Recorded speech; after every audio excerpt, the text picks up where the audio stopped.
नमस्कार मित्रांनो, मी कमलेश नवळे तुम्हा सर्वांचं स्वागत करते। मित्रांनो, पंढरपूरची वारी ही सर्वांना माहीतच आहे। मला वाटतं जुलैमध्ये मी या वारीच्याबद्दल एक व्हिडिओ टाकला होता यूट्यूबवरती। त्यामध्ये वारीबद्दल विविध माहिती मी देण्याचा प्रयत्न केला होता। मित्रांनो, पंढरपूरची वारी ही एक संशोधनाचा विषय आहेच, पण आपण फक्त पंढरपूरची आषाढी एकादशी जवळ आली की आपण फक्त त्याविषयी चर्चा करतो, त्याविषयी माहिती घेतो, परंतु नंतर ती वारी मागे पडते। मित्रांनो, या वारीबद्दल एक आपण संशोधनाचा विषय आहेच। तर विठुरायाचे नामस्मरण करण्यासाठी असंख्य वारकरी कसे जमतात, का जमतात, कुठून कुठून येतात, याबद्दल आपण सर्व चर्चा करणे, त्याविषयी वारीची माहिती घेणे आवश्यक आहे। मित्रांनो, वारी म्हणजे काय, तर वारी म्हणजे आपल्या ईश्वराला भेटण्यासाठी विशिष्ट जमावासमवेत, विशिष्ट लोकांसमवेत आपण पंढरपूरला जाणे, यालाच वारी म्हणतात। असे थोडक्यात मी त्यावेळेला सांगण्याचा प्रयत्न केला होता। तर मित्रांनो, आज मी तुम्हाला एक वारीमध्ये ज्या वेगवेगळ्या दिंड्या असतात त्याच दिंड्याप्रमाणे एक दिंड्याची माहिती, एक दिंडी कशा प्रकारे उलव्यावरून आळंदीला चालली त्याची थोडक्यात माहिती देण्याचा, थोडक्यात व्हिडिओद्वारे माहिती देण्याचा प्रयत्न करणार आहे। ती वारी कुठून जाते, कशी जाते आणि कधी पोचणार आहे याची थोडक्यात माहिती सांगणार आहे। तर मित्रांनो, येथील उलव्यामधील स्थानिक जे आगरी कोळी बांधव आहेत ते मिळून, सगळेजण मिळून आज रविवार दिनांक 17 नोव्हेंबर रोजी या दिंडीची सुरुवात होणार आहे। आज सकाळी दिंडी उलव्यावरून निघाली आहे, ती आज संध्याकाळी आळंदीला पोहोचणार आहे। अशा प्रकारे अगदी विठुरायाच्या नामस्मरणाने, ज्ञानोबा माऊलीच्या नामस्मरणाने ही आज कशा प्रकारे दिंडी उलव्यातून निघाली याबद्दल थोडक्यात माहिती आता मी तुम्हाला सांगणार आहे। अशा प्रकारे आपण पोचलो विठ्ठल रखुमाई मंदिराच्या समोर। देवाचे आळंदी येथे ही दिंडी जाणार आहे। तत्पूर्वी शनिवारी रात्रीचा हा नजारा आहे। सर्व भाविक येथे, आजूबाजूचे भाविक येथे जमलेले आहेत विठुरायाच्या दर्शनासाठी। येथून पालखी उद्या सकाळी दिंडी निघणार आहे आणि त्याच्यासाठी येथे लोक जमलेले आहेत। अतिशय विठुरायाच्या नामस्मरणात दंग होऊन हे सगळे लोक जमलेले आहेत।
आणि मित्रांनो, तुम्ही पाहू शकता विठुरायाचे हे आहे मोहक असं रूप, सुंदर असं रूप.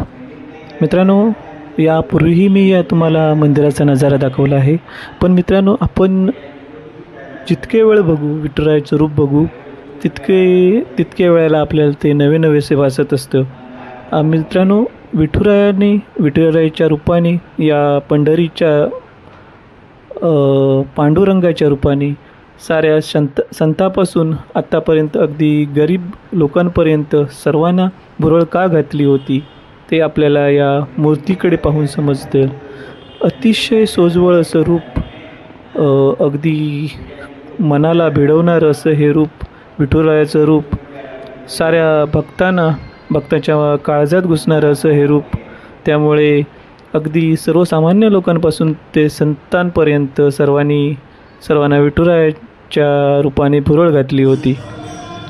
अशा प्रकारे बाहेरचा नजारा, बाहेर सगळी तयारी चाललेली होती.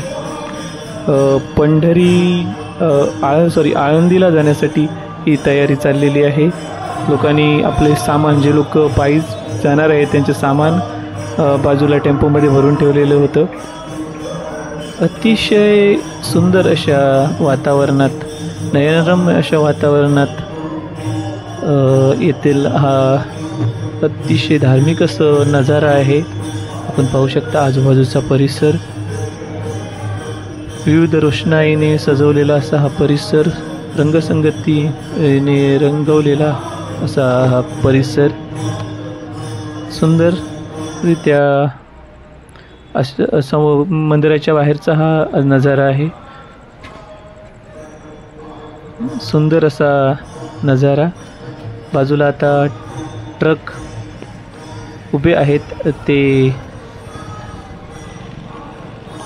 जे भाविक दिंडीमध्ये सामील होणार आहेत, जे भाविक दिंडीमध्ये सामील होऊन पायी जाणार आहेत, त्यांची सामान, त्यांच्या खाण्याजेवणाची व्यवस्था ही या ट्रकमधून करण्यात आलेली आहे.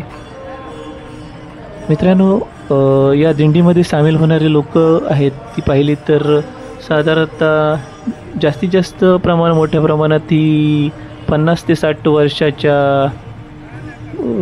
आसपासची लोक आहेत. आणि मित्रांनो, जर आपण पाहिलं तर 50 ते 60 आत्ताची जी 50 ते 60मधील लोक आहेत ती अतिशय धार्मिक, देवाप्रती प्रेम असणारी अशी ही लोक आहेत. मी कुठेही जा तुम्ही बघा तर 50 ते 60 या 50 ते 60च्या पुढची जी लोक आहेत ती अतिशय प्रेमळ अशी लोक असतात. कुठल्याही क्षेत्रात जा, कुठल्याही प्रांतात जा तर या वयोगटातील जी लोक आहेत ती अतिशय प्रेमळ, धार्मिक आणि देवाप्रती निस्सीम भक्ती असणारी अशी ही लोक आहेत. मित्रांनो, अशा प्रकारे मी तुम्हाला नजारा दाखवत आहे. त्यानंतर मी तुम्हाला उद्या सकाळी, म्हणजे रविवारी सकाळी दिंडी कशा प्रकारे निघाली ते मी आता सांगणार आहे.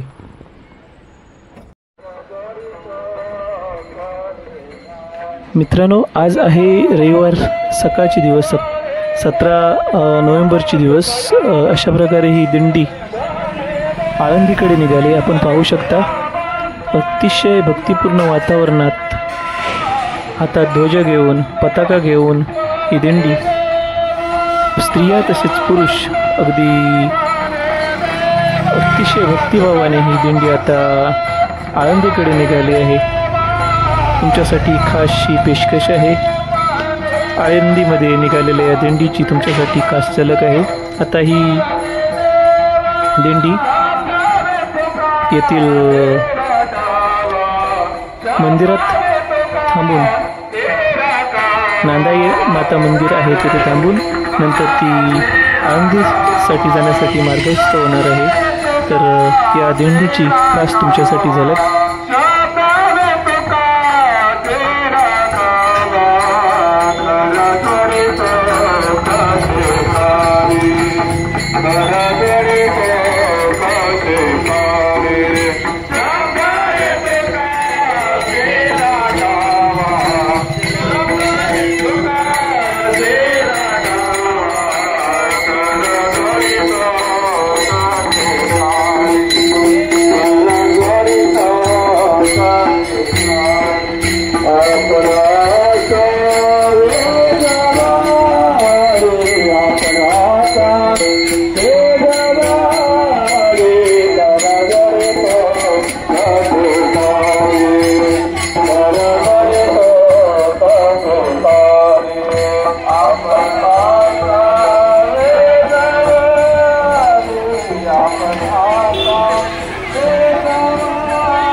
तुका